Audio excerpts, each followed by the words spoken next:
Bonsoir, ce soir dans Lumière intérieure, nous avons la joie de recevoir une figure historique de la radio, une voix que nous connaissons très bien, Maryse Gildas.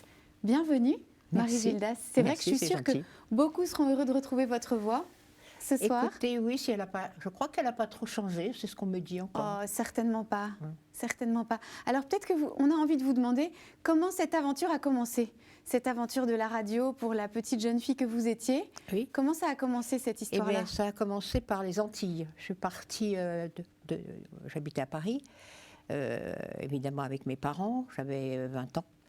Et j'étais pas fiancée, on n'était pas vraiment fiancés, mais je fréquentais déjà quelqu'un qui, lui, est parti aux Antilles comme reporter sportif. On avait besoin, à Radio Caraïbes International, c'est un grand mot, parce que c'était une petite radio sur l'île de Sainte-Lucie, à côté de la Martinique. Et c'est une petite radio qui émettait sur la Martinique, la Guadeloupe et la Guyane française. Voilà, donc il y avait besoin de monde. J'ai quelqu'un de Radio Luxembourg à l'époque, devenu RTL, qui avait monté cette radio et qui rentrait en France. Donc il fallait quelqu'un. Donc ça a été le père de ma fille, puisque je l'ai épousé par la suite. Donc j'ai été le rejoindre. Mais pour moi, j'adorais réciter, j'adorais les acteurs, dans mon rêve insensé, je pensais pouvoir un jour être comédienne. Je voulais faire ça. Puis mes parents n'avaient pas les moyens de me payer les cours. Donc, j'ai commencé à travailler, sténodactylo, voilà. Et je mettais un petit peu d'argent de côté, mais c'était très cher les cours à l'époque pour nous encore. Donc, j'ai pas pris de cours. Je suis arrivée là-bas. Mais comme je savais taper à la machine, donc comme secrétaire, en fait, il fallait quelqu'un qui tape les conducteurs d'émissions, et voilà, donc j'étais là pour ça. Donc je l'ai rejoint, lui était à l'antenne, puisque lui il faisait déjà de la radio un petit peu. Il démarrait, hein, c'était vraiment ce qu'on appelle les bleus, hein, il était bleu. Et voilà, et à un moment, il y a eu besoin d'une fille, d'une voix féminine. Et donc le soir... je dirais mon fiancé, puisqu'on est resté 2 ans ensemble, et on est venu après 2 mois en vacances. On s'est mariés, parce qu'on n'était pas mariés en fait. Pour les parents, c'était important. Nous étions catholiques, donc il fallait se marier. Donc on s'est mariés dans les vacances de 64 et on est reparti 2 ans. On est resté 4 ans là-bas. Voilà, et à un moment, on s'est dit, il va falloir rentrer en France si on veut faire une carrière, parce que sinon, on passe notre vie ici, mais ce sera une vie différente. Oui. La vie des Antilles, la vie des îles, c'est très différent. Vous avez aimé ? Pour les 4 ans, j'ai adoré. Oui. En plus, amoureux, en plus, on travaillait comme des malades, on faisait de la radio, je commençais à faire de l'antenne. Bien sûr, pour moi, c'était extraordinaire, bien sûr. Mais il a fallu choisir. Oui. À un moment, moi, j'avais 26 ans, là, au bout des 4 ans, il y en avait 28. Si on rentrait, c'était... Effectivement, il avait raison. Si on voulait faire une carrière, il fallait rentrer, quoi. On est rentré, en plein mois de février. Oh, rude. Voilà. Mes parents étaient dans un 2 pièces avec mon frère, donc ils n'avaient pas les moyens de nous recevoir. Ses parents, à lui, c'est pareil, étaient un peu partout. Donc on est allé dans un hôtel dans rue Vavin, je me souviens. C'est un premier étage avec des barreaux, alors que moi j'avais une maison avec une doudou gentille. C'était magnifique ce que je venais de quitter. Et on avait les billets de retour dans la poche. On pouvait revenir. Ils voulaient qu'on revienne. Et on a dit non, on reste parce qu'on veut faire une carrière, quoi. Fallait faire le choix, on l'a fait.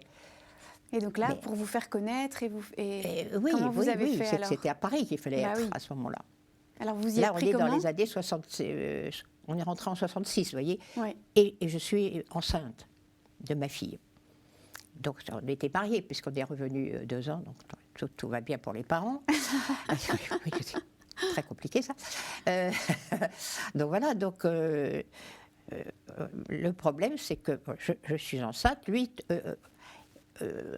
trouve du travail dans la première chaîne de télé, c'est-à-dire ce qui est devenu maintenant Radio France, quoi. Oui. Ça venait d'être construit puisque c'est le général de Gaulle qui l'a, je crois, inauguré. Oui, je vois très bien. Voilà, c'est ça. Radio France, la maison de la radio. Voilà, donc lui, il a tout trouvé, mais moi, enceinte, je cherche. Et en fait, je vais me proposer à Europe 1 parce que ce que je faisais là-bas, ce qu'on faisait là-bas, c'est un petit Europe, quoi. Europe 1, et à ce moment, dans les années 60, c'était Salut les copains, c'était. Oui. Voilà. Et ils nous envoyaient des disques qu'on recevait de chez eux. Donc, moi, j'étais toute seule pour tout faire, en fait. Je faisais l'antenne, je faisais une émission féminine. Voilà. Quand j'en sortais, eh ben, il y avait un autre garçon, un Anglais, qui faisait un request, parce que la langue était anglaise là-bas, c'était anglais à l'époque, Sainte-Lucie. Ils ont gagné ils ont eu leur liberté, oui, en 74. Ils sont devenus autonomes, mais ils étaient anglais à l'époque. Donc, il y avait les deux langues. Il y avait le créole, il y avait même 3 langues. Il y avait le français, le créole et l'anglais. Voilà. Donc, il y avait je me souviens, il était guyanais et il parlait donc l'anglais. Lui, il faisait un request des dernières nouveautés qui sortaient, mais en anglais, l'après-midi. Et mon mari, puisque c'était mon mari maintenant, faisait tous les journaux à chaque heure, quoi. Voilà. Et moi, je faisais l'émission féminine. On travaillait beaucoup, hein, parce qu'il fallait faire il y avait de la papasserie à faire, etc. Il y avait des conducteurs à faire, il y avait des... c'est moi qui faisais la musique, c'est moi qui allais choisir, j'avais une échelle. On était dans une ancienne église désaffectée. On avait mis un studio là ce studio était là, c'était ravissant, c'était sur un petit mont. C'est comme une chapelle, en fait, c'était une ancienne chapelle, et Radio Caraïbe était là. Donc c'était très, très joli. Et donc Europe 1 a été séduit par cette expérience que vous aviez. Europe 1, c'est-à-dire quand je suis rentrée, je me suis présentée à Europe. Ouais. J'ai demandé un rendez-vous. À l'époque, c'était un peu plus facile de prendre un rendez-vous. Ouais. Facile et pas facile. Mais j'ai eu un rendez-vous. Et j'ai eu l'assistant de Lucien Maurice. Lucien Maurice, c'était le directeur des programmes de l'époque. C'était le mari de Dalida, d'ailleurs. Ouais. Entre autres. Mais c'est un très bon directeur des programmes, vraiment excellent. Mais c'est pas lui que j'ai vu, c'est son assistant. Et à l'assistant, il m'a posé toutes les questions. Voilà, qu'est-ce que vous voulez faire ? J'ai dit, je vais faire l'antenne, parce que j'ai gonflé un peu le truc en disant, voilà, je viens de Radio Caraïbe International. C'était tout petit. Donc, j'ai un peu gonflé le truc. Bon, bref, il ne connaissait pas. Donc, il m'a dit, écoutez, on va tester, on va voir. À l'époque, les publicités se faisaient en direct. On n'était pas enregistrés. Oui. Ça, pour nous, c'est amusant. On va vous tester, on va voir la voix que vous avez et comment vous vous en sortez. Parce que moi, Radio Caraïbe, on l'écoutait, on ne l'entendait pas. Donc, on vous a testé ? Oui, bien sûr. Donc, c'était dans Salut les copains, justement. Mais il y avait ce qu'on appelait les lectrices de pub. Donc, on était lectrices de pub. On n'était pas du tout animatrice à l'époque. Je le suis devenue bien après. Mais à l'époque, on était lectrices de pub. On avait un prénom. On n'avait pas de nom, on avait un prénom. Moi, j'ai gardé le mien, Maryse. Je n'ai même pas pensé à prendre un pseudo. Toutes les filles prenaient des pseudos à l'époque. Je n'ai même pas pensé. Donc, je me suis présentée comme ça.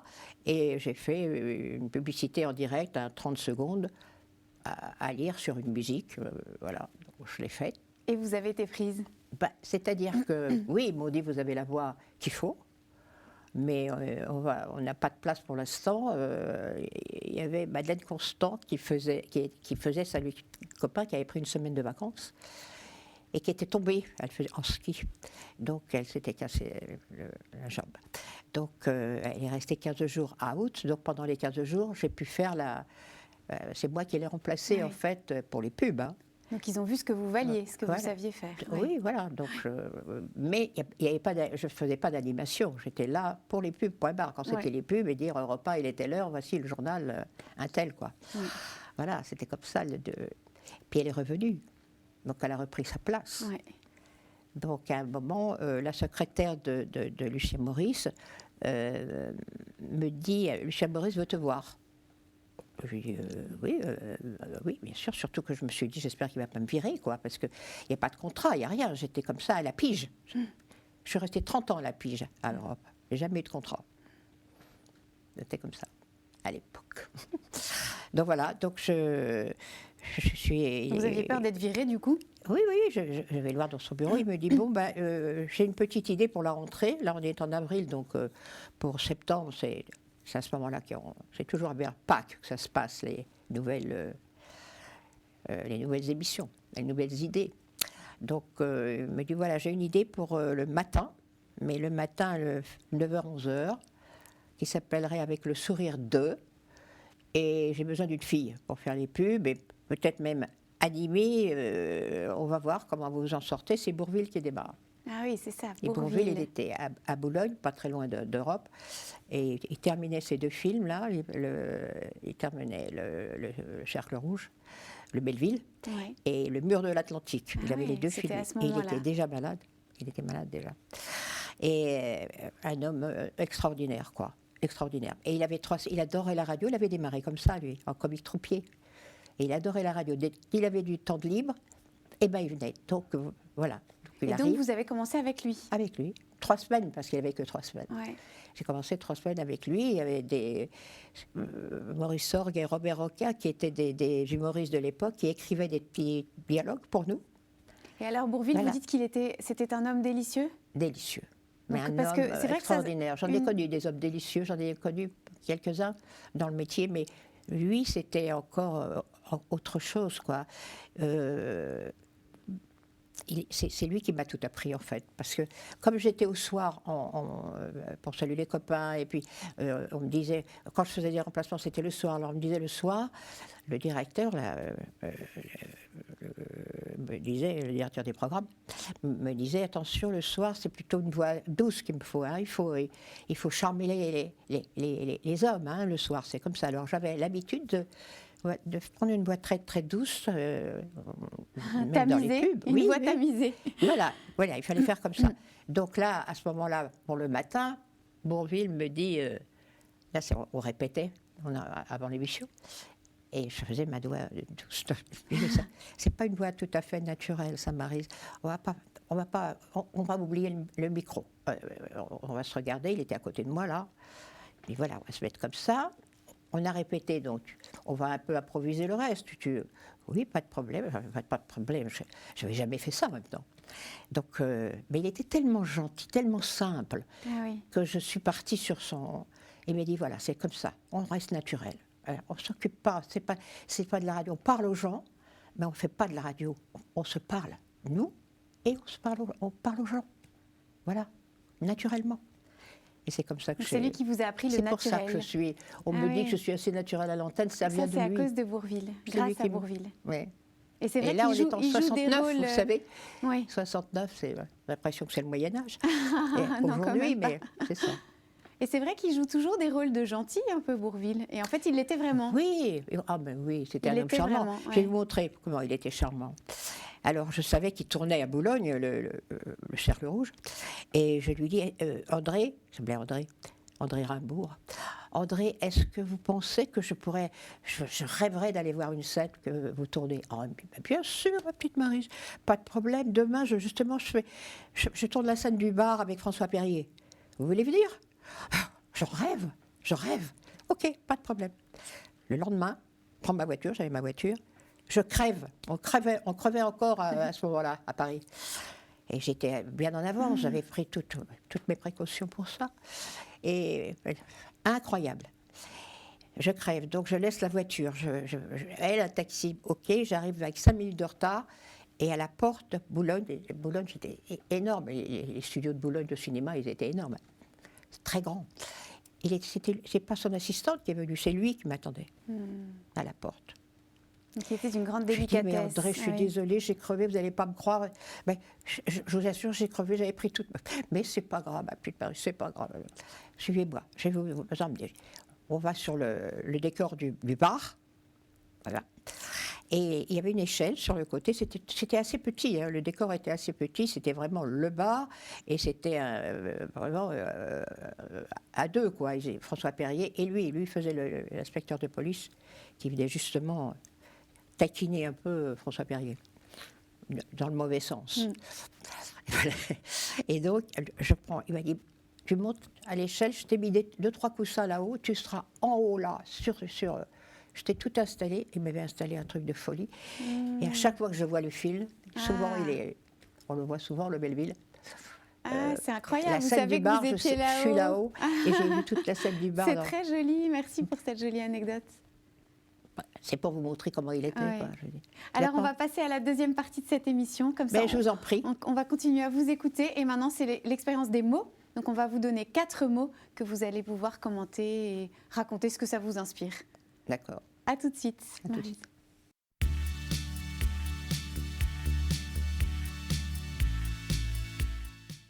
Nous sommes dans Lumière intérieure sur KTO et nous sommes avec Maryse Gildas ce soir. Le premier mot, Maryse, que j'avais envie de vous offrir, c'est enfance. Enfance. Ah, l'enfance.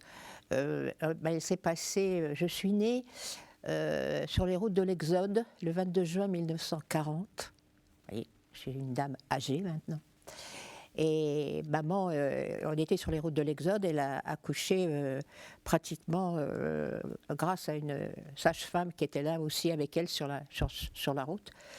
Et heureusement qu'on était en juin, parce qu'elle a accouché dehors, pratiquement sur la route. Voilà. Et bien. Donc oui, ça commence bien. Mais bon, j'étais très en forme. On est resté chez mes grands-parents qui étaient donc en Bourgogne.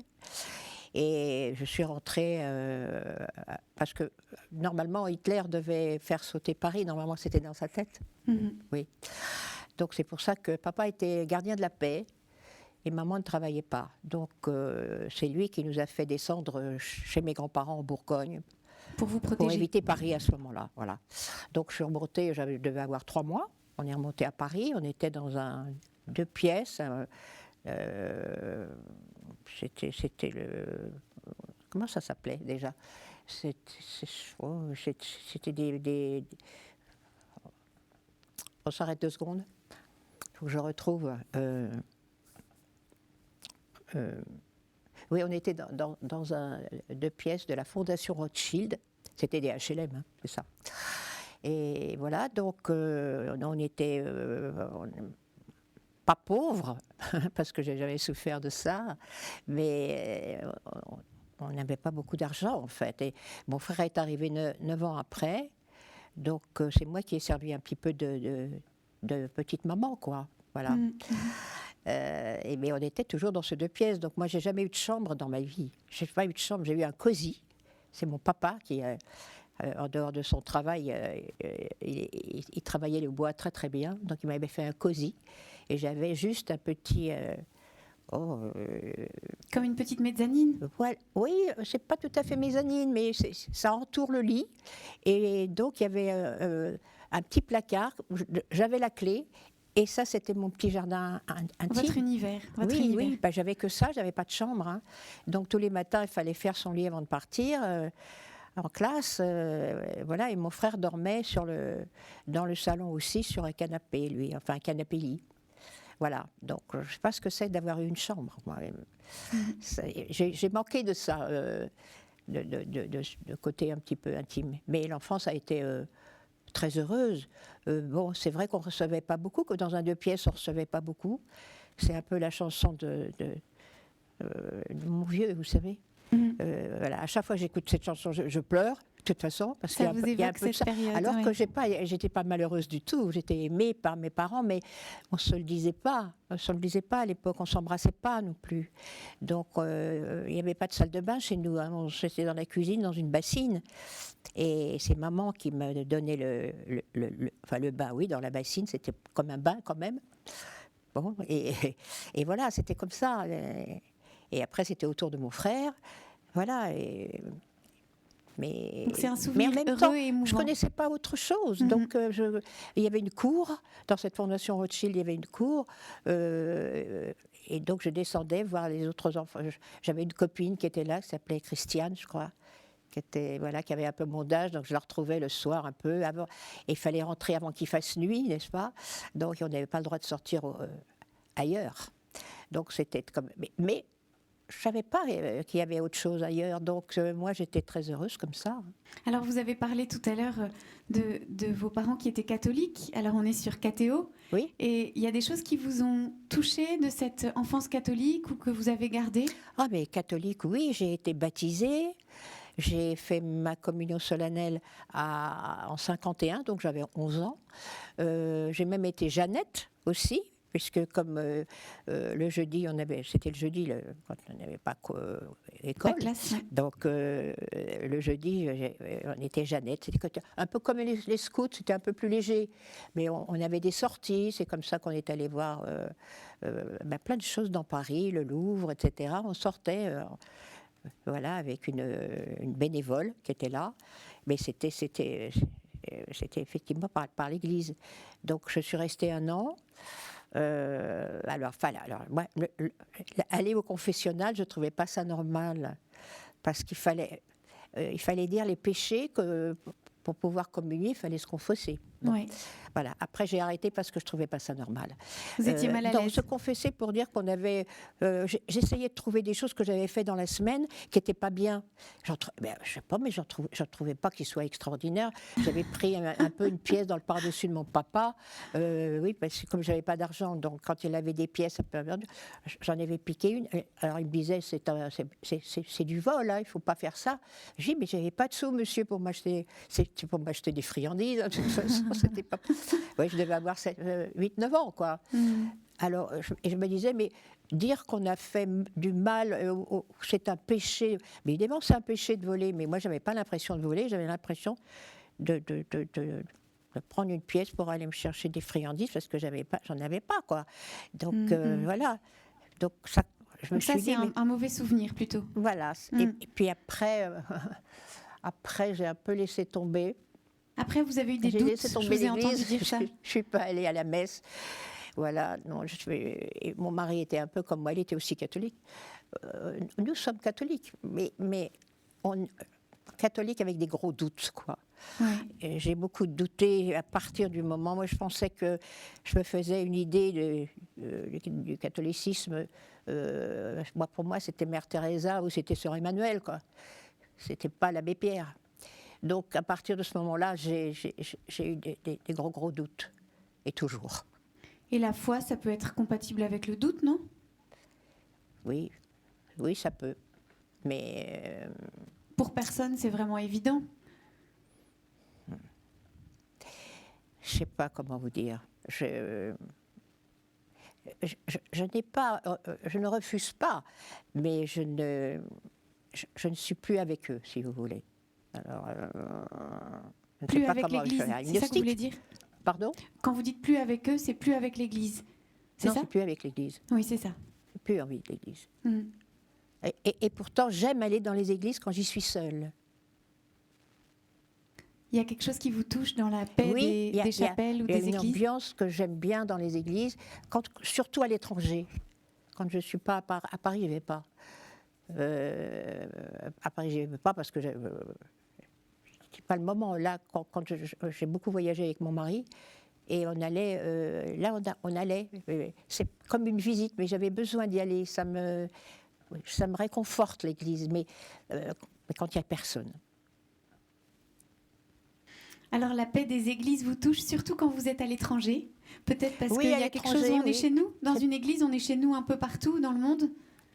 Oui, c'est ça, un peu partout dans le monde. J'y allais. Dès que j'en voyais une, en tout cas, il n'y en avait pas non plus partout, mais il y en avait beaucoup.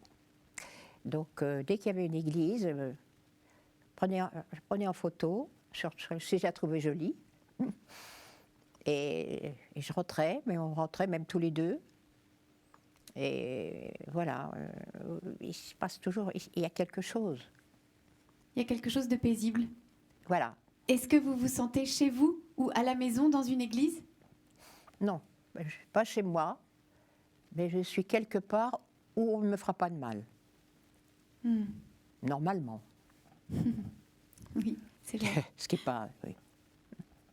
Alors le deuxième mot, il est assez léger et il vous ressemble bien. Le deuxième mot, c'est rire. Rire. Ah, heureusement qu'il y a le rire.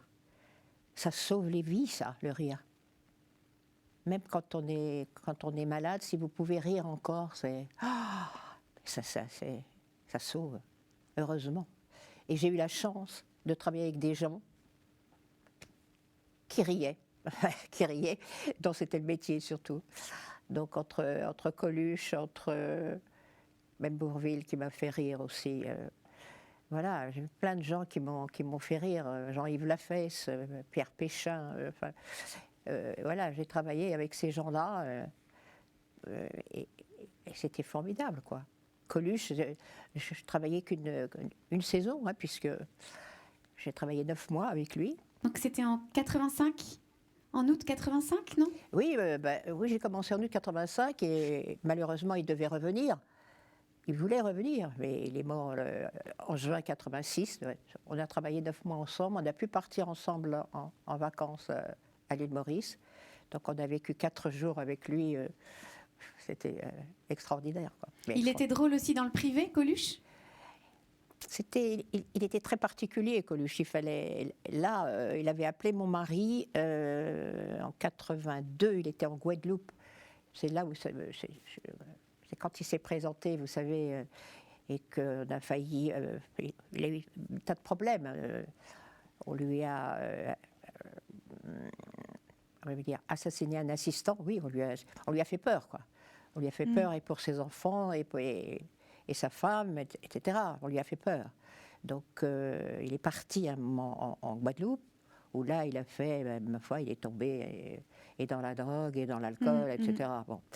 Et un jour, il appelle mon mari, qui était directeur de l'antenne à Europe. Philippe Gildas. Philippe Gildas, oui. Voilà, en lui disant, voilà, je suis clean, je veux rentrer à Paris, je veux refaire de la radio, parce qu'il adorait la radio. Est-ce que tu peux Il était venu une fois en 79, et puis il était bien sûr reparti, bon, quand il s'est présenté, là, et donc il avait quitté, et il voulait revenir à Europe. Bon, alors, ok, oui, mais ça ne va pas être si facile que ça, parce que les journalistes purs et durs de la rédaction n'étaient pas du tout pour qu'il revienne. Ils en avaient peur. Bah, il pouvait tout dire, hein, donc de toute façon, c'était... Il était incontrôlable, en fait. Il avait un petit côté incontrôlable. Il n'était pas gérable. Il n'était pas du tout gérable. Et là, il revient, il dit, je suis clean, voilà, mets-moi quelque part où tu peux, je veux faire un billet d'humeur. Bah oui, un billet d'humeur en direct. Ah non, en direct, oui. Mais en direct, non, c'est pas possible avec le décalage. Mimi, c'est pas possible, Mimi. Bon, il dit, écoute, je reviens, je viens te voir. 15 jours après, il était là. Il va le voir, il lui dit, écoute, voilà, tu me donnes ce que tu veux, l'après-midi, je suis à Paris maintenant, voilà. Ben écoutez, on va essayer. Donc Philippe est allé voir la grande direction d'Europe, là, qui n'était pas joyeux de le reprendre. Finalement, il y est arrivé. Et voilà. Et vous aviez comme rôle de le contrôler un peu, justement. Vous n'aviez pas un petit poète-poète? Moi, j'avais ce rôle-là, oui. Oui, c'est ça, pour le faire taire si jamais il débordait. Voilà, je suis Mimi, c'est Mimi le plus gentil. Voilà, le plus gentil. Alors, je lui avais dit, écoute, oui, les blagues, ok, mais les blagues scatologiques, je ne supporte pas. Donc, je sortirai du studio à ce moment-là. Parce qu'il fallait être comme ça avec lui, sinon... C'était déjà compliqué, c'était déjà très, très peu contrôlable. Et j'avais ce rôle-là, il fallait que je sois en même temps gentille et tout, mais un peu, je lui ai dit, moi, les blagues scato, voilà. Eh bien, écoute, c'est pas grave, je vais t'acheter un poète-poète, et à chaque fois que je déborderai, et Dieu sait s'il a débordé, évidemment, parce que plus vous lui dites ça, plus il en rajoute. Donc, voilà, donc il m'a acheté un poète-poète, donc le poète-poète a été effectivement... Le gimmick de l'émission. Mais voilà. Quand on le voit, c'était ma question d'entrée, est-ce qu'il est drôle en privé? Parce que quand on le voit, il a l'air quand même assez torturé, Coluche. Est-ce qu'il l'était, ou est-ce qu'il était léger, ou est-ce qu'il était quand même... Vous avez dit torturé? Oui, non, il ne l'était pas? Torturé, je dirais pas torturé. C'était son caractère, en fait. Mais là, nous, quand on est parti à l'île Maurice, lui, il avait été invité avec toute son équipe à La Réunion. Et il m'appelle, et me dit, j'ai dit oui, je vais aller à l'île Maurice. Oui, c'est à côté, on est à 140 km l'un de l'autre. Alors il me dit, tu viens à La Réunion? J'ai dit non, je ne viens pas à La Réunion, tu viens plutôt à Maurice, ça serait bien. Eh bien, on arrive. Donc, il a fallu trouver des chambres d'hôtel qui étaient pleines, parce qu'ils étaient une dizaine. Donc, c'était haut en couleur. On a trouvé. Et on est resté 4 jours avec lui. J'ai dit, mais là, il devait remonter sur Cannes, puisqu'il il était au Festival de Cannes. Donc, il avait besoin de remonter sur Cannes. Et puis, il répétait à Opio, puis s'il avait loué cette maison, il répétait son spectacle qu'il avait donné au Zénith, je crois, c'était au Zénith, oui, en septembre. Et puis, mais il devait revenir à Europe aussi, quoi. Et alors, là, voilà. Et donc, on a passé 4 jours, pour vous donner une anecdote, vous dire que le Coluche que vous connaissez peut-être par toutes ces extravagances, c'était aussi quelqu'un d'autre. Et un soir, il avait une petite suite junior, nous aussi, et on avait un balcon sur la mer, et il était juste à côté, Coluche, tout seul, lui, il était tout seul. Et moi, j'étais avec, évidemment, Philippe, et il m'appelle au téléphone, il me dit, bon, tu peux venir 2 secondes? Je lui dis, non, je ne peux pas venir, là, j'ai des rouleaux sur la tête. Je peux pas, là, je ne suis pas visible, mais je m'en fous, tu viens. Bon, d'accord. Alors, je lui dis, bon, ok. Donc, je suis allée. Il avait installé sur la petite terrasse champagne, évidemment. Il avait fait venir, évidemment, tout ce qu'il fallait. Les beaux fauteuils. Il m'a dit, assieds-toi là. Je m'assois là. Il était 6h, 6h30 du soir. Donc, le coucher du soleil arrivait. Et d'un seul coup, plus un mot. Il dit, parle plus. Donc, je n'osais pas lui parler non plus. J'étais là dans mon fauteuil avec mes gros rouleaux sur la tête. Donc, heureusement, il n'y avait pas de télé et pas de photos. Voilà. Et on a regardé le coucher du soleil tous les deux, sans un mot. Et au coucher du soleil, bon, il prend le verre de champagne, il me le donne, il me le propose. Et je lui dis, mais tu avais quelque chose à me dire, là, Mimi? Il me dit, non, non. Je ne voulais pas le voir tout seul, le coucher du soleil. Alors, vous voyez, il y avait ça aussi. C'est très touchant. Il était assez solitaire. Il avait aussi loué, le lendemain, il a loué un voilier, et avec toute l'équipe, il nous a invité toute l'équipe à monter dessus. On est parti 3 heures, moi et Philippe, et puis toute l'équipe. Voilà. Et il a dit, je vous préviens, on part pour 3 heures. Je me mets à l'avant. On ne parle pas. Et pendant 3 heures, personne n'a parlé. Il était à l'avant du bateau avec les jambes écartées comme ça, vous voyez, complètement à l'avant. Nous, on était à l'arrière, pas un mot. Il voulait contempler. C'était magique. Il était avec des gens qu'il avait choisis. Ouais. Et voilà. Alors, on va rester dans ce thème-là avec le mot suivant qui est faim. F-A-I-M. Avoir faim. Resto du cœur. Bah oui, bien sûr. On a fêté les 40 ans, là. Alors, oui, il y a toujours autant de besoins et encore plus maintenant. Et on a aussi besoin maintenant de bénévoles, parce que les bénévoles, ils travaillent beaucoup, ils vieillissent, ils tombent malades, il faut les remplacer. Et ce n'est pas toujours facile de les remplacer. Alors maintenant, il y a des jeunes qui viennent. Ça nous fait plaisir, mais pas assez. Donc on n'a pas assez de bénévoles et effectivement, on manque d'argent, quoi, forcément. Alors bien sûr, il y a la grosse émission de TF1 qui nous apporte beaucoup, mais c'est encore pas suffisant. C'est terrible. Donc l'émission là va passer en février. Donc il y aura les albums, il y aura évidemment les CD. Donc il faudra en acheter le plus possible si vous pouvez. Parce que même 1 euro, les gens ont besoin maintenant. Donc pour vous, ça a été quand même une extraordinaire aventure d'être là à ce lancement historique des Restos du Cœur par Coluche. Et puis après, vous avez suivi tout le temps, même après sa mort, vous avez continué cette œuvre-là. Mais bien sûr, parce qu'on était obligés de la continuer. Il y a encore des gens qui meurent de faim en France, quoi. Et c'est comme ça qu'il a décidé de faire quelque chose.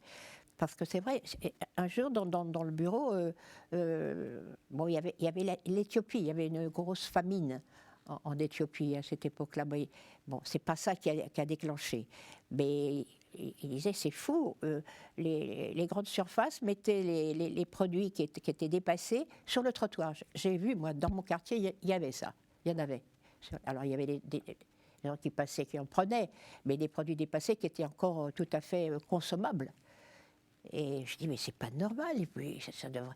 Et voilà. Alors, en discutant de tout ça, il a dit, c'est pas normal qu'en France, on meurt encore de faim aujourd'hui avec tout ce qu'on a. C'est le pays de la bouffe, quoi, la France. Et on manque de rien. Donc, c'est pas normal que les pauvres ne mangent pas à leur faim. Parti comme ça.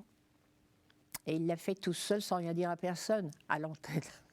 Oui, créant une surprise extraordinaire. Voilà, parce qu'il s'est dit, sinon, évidemment, ça ne pourra pas marcher. Oui, il avait bien calculé son coup, là, je crois. Est-ce que vous aimez la phrase de l'Évangile « J'ai eu faim, vous m'avez donné à manger » ? Vous la connaissez, cette phrase ? Elle me faisait penser à vous, du coup, parce que vous avez quand même donné beaucoup d'énergie pour ces Restos du Cœur. Oui, on a donné l'énergie, on a donné... bien sûr, on fait ce qu'on peut avec ce qu'on a, mais c'est ce qu'il avait dit pour la première émission qu'on avait fait dans l'entrée, dans le hall d'Europe 1, pour que les gens passent sur le trottoir et disent « Venez », on a une émission tout en direct, hein. Venez, donnez ce que vous avez. Alors on est en 85, donc on est encore en francs. Donnez une pièce, donnez ce que vous pouvez. Il a appelé ses copains. Il dit maintenant on va appeler ceux qui ont de l'argent. Donc Sardou est arrivé, c'est lui qui a donné le plus gros chèque d'ailleurs. Voilà, et Balavoine est arrivé. Et Jean-Jacques Goldman avec sa chanson. Donc ils ont donné tout cela, ils ont donné beaucoup, et ça a lancé l'affaire, quoi, qui n'était pas facile au début parce que techniquement c'était très très dur à monter, quoi. Il fallait des endroits, il fallait des camions, c'était difficile. Mais il a été aidé beaucoup, même par le gouvernement, parce que il avait dit, moi, ok, on fait les Restos du Cœur. Pour un an. Moi, l'année prochaine, je vais aller voir le gouvernement. Enfin, et il connaissait le ministre de l'Agriculture, qui était M. Nallet, je crois, Henri Nallet, à l'époque. Il est allé le voir, il lui a dit, là, il faudra moi, quelque chose, moi, j'arrête tout. C'est à vous de reprendre le truc, quoi. Vous reprenez, le gouvernement doit reprendre. Et bon, il est allé les voir, et puis le gouvernement, il y avait autre chose à faire, donc il ne l'a pas fait. Alors il a fait un sketch avec ça, en disant voilà, moi je suis allé les voir, je leur ai dit voilà, bon, je vous le donne clé en main, vous ne savez pas comment faire vous êtes gêné avec ça, vous ne savez pas comment le faire, ben, nous on sait, on va le faire. Voilà, c'était ça un petit peu. Son tempérament. Voilà. Alors le dernier mot, Maryse, c'est après. Après la vie ? Bah oui, après la vie. Enfin, si vous avez envie de l'entendre comme ça, c'est possible. Après. C'est joli, après la vie. Qu'est-ce qu'il y a après la vie pour vous ? Justement, c'est un grand mystère. Je ne sais pas. Peut-être que ce sera beau. Moi, j'espère que ce sera beau. C'est très difficile pour moi de voir l'après. Alors que, à arriver à un certain âge que j'ai, c'est-à-dire 85 ans, on peut dire que l'après, il est présent, quoi. Oui, je comprends. Voilà. Mais je n'y pense pas à l'après. C'est très, très bizarre. Pour l'instant, j'y pense pas. Je vais sûrement devoir le faire à un moment. Mais simplement, j'espère que ce sera beau. Je sais pas, je vois... J'espère que ce sera beau. Ce sera blanc, j'adore le blanc. Ce sera blanc. Et voilà, et que ce sera pas quelque chose d'autre, mais je ne sais pas quoi. Et peut-être que c'est bien de ne pas trop savoir non plus. Que ça soit la surprise. Oui. Une jolie surprise, sûrement. Oui, j'aime bien penser comme ça aussi, pour l'instant. Et est-ce que vous sentez la présence de votre mari ? Oui. Oui, vous sentez sa présence ? Oui, oui. Mais il est avec moi, il est toujours avec moi. Ça fait 7 ans qu'il est parti, là. Et bon, ma vie a beaucoup changé. J'aime la vie, de toute façon, j'aime la vie. J'ai des amis, je suis très entourée, mais ma vie est très différente sans lui, c'est évident. Alors, oui, je lui parle. Je lui parle, je lui dis, voilà, toi, tu aurais peut-être fait ça, ben oui, je vais faire un peu autrement, je crois. On avait quelques divergences, quelquefois, mais on a vécu 36 ans d'amour total, quoi. Et c'est pour ça que c'est tellement difficile de perdre quelqu'un qu'on aime comme ça. C'est très dur. Alors, c'est toujours difficile de perdre quelqu'un qu'on aime, de toute manière. Mais là, on était très fusionnels, quoi. C'était... voilà. Mais en même temps, voilà, la vie est plus forte que tout, quoi. Donc, mais ce n'est plus du tout la même, ça c'est sûr. En tout cas, ce que j'entends dans ce que vous dites, c'est que pour vous, votre mari est quand même vivant. Vous croyez quand même en une forme de vie éternelle. Oui, puisque je lui parle. Oui. Oui. Oui. Il est très présent, oui. Donc il y a une vie, mais une vie autrement. Oui. Mais c'est autrement. Mais on est dans l'appartement qu'on a fait tous les deux. Je n'ai rien bougé, je n'ai rien touché. Tout est en place. Est-ce qu'on a le droit de vous demander ce qui, dans votre vie, aujourd'hui, vous pourriez vous dire, qu'est-ce qui a le plus compté pour moi? Si on vous posait la question, qu'est-ce qui a le plus compté pour vous dans votre vie? Est-ce que c'est les rencontres? Est-ce que c'est votre carrière? Est-ce que c'est les amitiés? Si je fais un petit bilan aujourd'hui, je pourrais dire que je n'ai rien à regretter. J'ai eu une vie formidable, une chance extraordinaire dans le métier et en amour aussi. J'ai une fille, évidemment que j'adore, qui est formidable. Voilà. Je n'ai rien, j'ai pas de regrets, aucun regret, pas de remords.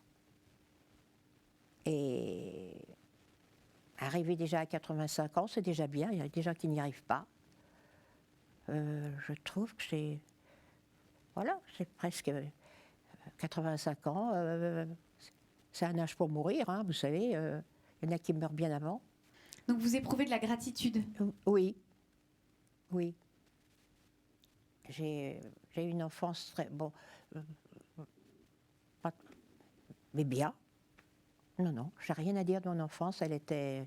J'ai été aimée. Parce que l'amour, c'est primordial dans une vie. Quel qu'il soit, des parents, des enfants... de l'homme qu'on aime. Donc vous serez heureuse de retrouver ce que vous avez tant aimé? Si le paradis existe, pour vous c'est une joie de vous dire que vous reverrez votre mari, vos parents? Oui. Vous pensez à ça quelquefois?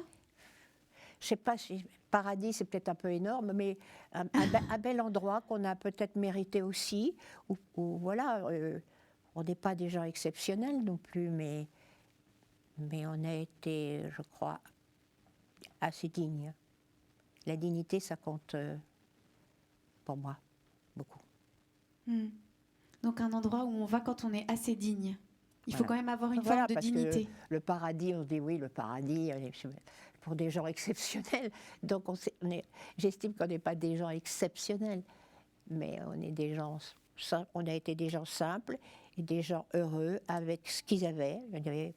Voilà. Et on a fait avec ce qu'on avait. Mais j'estime que j'ai eu une chance folle, quoi. Parce que les rencontres que j'ai faites, c'était des belles rencontres. J'ai pas eu de gros soucis. J'ai eu des soucis, bien sûr. J'ai perdu mes parents, j'ai perdu un frère à 27 ans. Bien sûr que j'ai eu des blessures. Mais je vous dis encore une fois, la vie est plus forte que tout. Merci. Maryse Gildas, à tout de suite pour la petite conclusion de cette émission. Merci.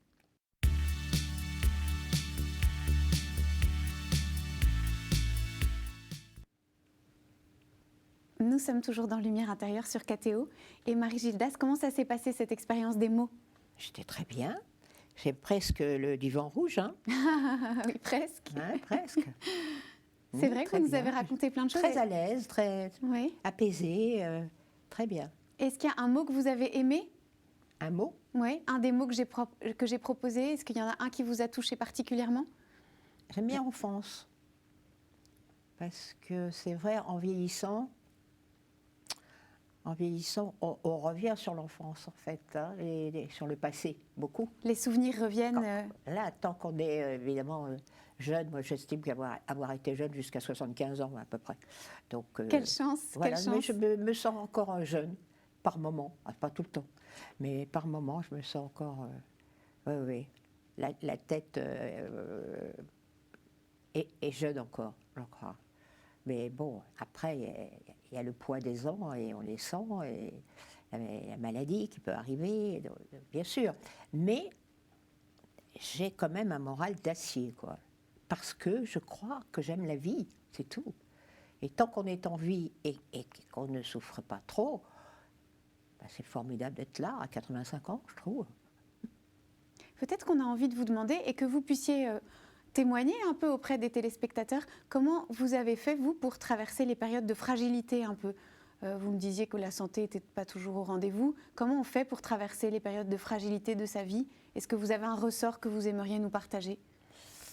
Qu'est-ce que je peux partager avec vous sur les mauvaises nouvelles? C'est-à-dire, quand je perds mon frère qui se noie à 27 ans, ça c'est une blessure qui reste vive. Toujours. Donc, perdre ses parents aussi. Mais perdre ses parents, c'est dans le rythme de la vie. Donc, on sait qu'on va les perdre à un moment. Mais ils sont partis jeunes, moi. Ils sont partis dans la soixantaine, tous les deux, de maladie. Donc, de cancer, tiens. Parce que maintenant, c'est fou. Quand on dit longue maladie, ça m'agace parce que le cancer, c'est une maladie chronique maintenant. Il y en a beaucoup. Il y a encore des gens qui n'osent pas dire oui, un tel est mort d'une longue maladie. Pourquoi on ne dit pas d'un cancer? Et oui, il est mort d'un cancer. C'est une maladie comme une autre. Et on en soigne et on en guérit maintenant aussi. Alors bien sûr qu'on en meurt, mais on meurt d'autres maladies aussi. Donc, pourquoi ce cancer est toujours tabou, quoi? J'essaie de me battre là-dessus. J'en parlais avec un médecin, justement. Il me disait, mais oui. Et si les gens faisaient de la prévention, on en guérirait encore plus de cancer. Mais les gens ont peur de la prévention. Parce que si vous faites un scanner, si vous allez chercher sur un scanner, vous allez trouver quelque chose. Pas forcément, mais il y a un doute toujours. Et c'est pour ça parce qu'il y a de plus en plus de cancers jeunes, surtout. Donc c'est terrible. C'est terrible. Et la prévention est très importante. Alors maintenant, c'est vrai qu'on commence à le dire. Il y a même des émissions là-dessus maintenant, heureusement. Mais c'est vrai que c'est primordial, la prévention. Il faut faire des examens. Donc c'est pas toujours rigolo de faire les examens, les scanners, les PET scans, etc. Non, c'est pas drôle. Mais ça vous sauve la vie, quelquefois. Voilà, donc je voulais dire ça. Alors, ça va être la journée de la femme, ou c'est la journée de la femme? Oui, vive Est-ce les que femmes. vous avez un message aux femmes, Maryse Gildas? Oh là là, moi je suis très soir féministe, moi. Je trouve qu'elles sont fortes, de plus en plus fortes, et ça fait du bien, quoi. Ça fait du bien. Oui. Quand vous voyez Gisèle Pellicot, le courage qu'elle a, quoi. C'est formidable de pouvoir ressusciter de ce qu'elle a vécu, quoi. Terrible. Elle est là, elle est dans la vie, elle est de nouveau amoureuse. Bravo, quoi. Je trouve ça formidable. Donc vous trouvez que c'est propre aux femmes d'être fortes? Vous trouvez qu'il y a une force bien spécifique obligé. aux femmes? Oui. On est obligé d'être forte. Je trouve, c'est nous qui faisons les enfants, c'est nous qui les... oui, c'est beaucoup de nous. Alors maintenant, les nouveaux pères, paraît-il, sont très présents. Enfin, paraît-il, j'aime bien le paraît-il. Ils ne sont pas tous, hein. Oui. Mais c'est vrai qu'on en parle beaucoup. Oui. Les nouveaux pères s'occupent beaucoup. Maintenant, ils ont des mois pour se remettre. Alors, on leur donne le congé aussi paternité. des congés parentaux. Très bien. Pourquoi pas? On n'avait pas ça. Hein. Ouais. Mais moi, je suis âgée, donc je parle de mon passé. Mais quand j'ai accouché, en plus, comme je faisais ce boulot que j'aimais bien, que je ne voulais pas rater, 15 jours après... Et pourtant, j'ai eu une césarienne. Au boulot. Je suis repartie au boulot. Il n'y avait pas de congé parental à l'époque, hein, de toute façon. Vous travailliez dès que vous pouviez. Alors, il y avait des gens qui pouvaient moins le faire parce que c'était malade, mais quand on pouvait, on y allait. Hein. Et votre maman qui a dû continuer la route après vous avoir mis au monde, dis Bien donc, sûr, on lui rend hommage en cette journée de la femme. mais on peut. Parce que quelle on peut. aventure. Et encore, elle a eu un accouchement relativement facile. Bah, sur le bord de la route, avec une sage-femme qu'on a trouvée Oui, qui comme n'avait ça. pas exercé depuis 20 ans. Oh, Donc, vous enfin, voyez. j'appelle pas ça un accouchement facile, moi. Non. On a d'autres Mais critères. tout s'est bien passé. Ouais. Et après, elle a dû reprendre la Quand elle suite me du le chemin. racontait, elle me disait non, mais finalement, bon, évidemment, quand j'ai perdu les os et tout, elle était restée 22 heures en douleur quand même, hein, 22 heures. Sur ouais. un banc, c'était. Mais heureusement, il faisait beau, il faisait chaud. Elle a eu cette chance-là. Et après, on l'a mis quand même dans un véhicule pour continuer Oui. Après, elle est rentrée en voiture quand même, oui. Bon, alors on rend hommage à la c'était force pas une des voiture, femmes. hein, c'était Une charrette. pas quand même, pas une charrette non plus, mais comme une petite, oui, un petit camion. Ouais, Un parce petit que camion. Oui. Et bien, un avec petit le bébé que vous étiez, qui a Ben commencé oui, dans des couvertures. magnifiquement sa vie. Bravo Marie Gildas, merci beaucoup de nous avoir rejoints sur KTO. Vous pouvez retrouver cette émission sur Mais on dit vive la vie, hein. KTO.com et vive la vie. Alors, Et vive les femmes. ce sont vos derniers mots Marie Gildas. Merci. Merci beaucoup, à bientôt. À bientôt.